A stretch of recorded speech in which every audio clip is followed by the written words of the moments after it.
We foreman. Yes, yes. Si nimemaliza kipimo yangu haki, giza itaingia.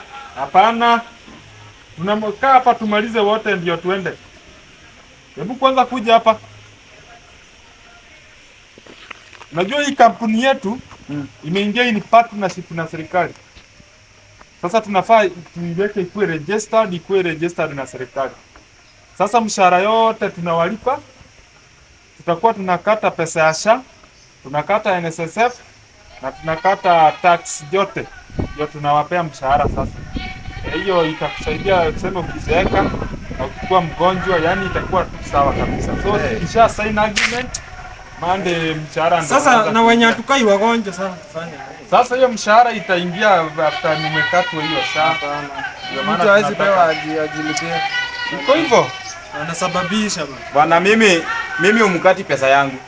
Sasa tusha sign pesa yangu hamwezi kata bwana. Pesa ya mjengo ni kitu mnakata. Wewe ni mjaliwa, chukua mawe. Pesa ya mjengo ni kitu mnakata. Mimi siko naunga kwa nyumba, sasa nitakula. Chukua mawe tuandamane. Sasa tukisign contract na serikali mtakuwa na kazi. Bwana mimi mnanipea pesa yangu yote, hakuna pesa. Nani amekuambia nataka kukuwa mzee? Tafuta mawe tuandamane. Mimi siwezi kuwa mpesa itanisaidia. Mimi am living hand to mouth. Mnataka kukata pesa yangu ya sijui SHA. Nani amekwambia nitakuwa mgonjwa? Kama tangu nizaliwe sijai kuwa mgonjwa. Kinikata hivi na pepe za machuma ziko huko zote na Ay. Mimi amkati pesa yangu. In fact, wacha nikwambie. Kama mimi sasa hii nimefanya 6 days. 6 days ya 500 hiyo ni pesa ngapi? 3k.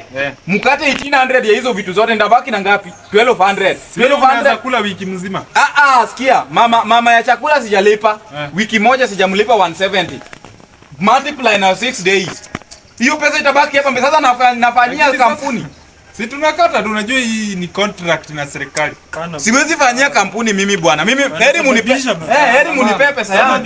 Mnapiga tu kelele hapa na tusha sign contract. Mimi sasa hapa sasa ndio tunaanza kuongoja mshahara.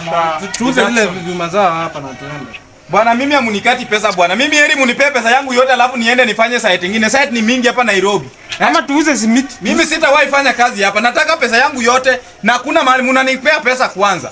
Hiyo ujinga bwana siwezi. Simiti kwa sababu sasa hatuwezi fanya. SHA ni kitu mtu anaweza jilipia. Pesa ya uzemi hiyo ni jukumu langu. KRA mimi nalipa KRA na nisaidia nini? Simiti bwana. Nyinyi mkati sisi ndio amunikati pesa bwana. Mnanipea pesa yangu yote 3k ndio natoka hapa. Mtanijua mimi ni nani? Siku kuja hapa niwajenge kampuni. Kwani ni mimi ndio lazima nifanye kampuni kwa register?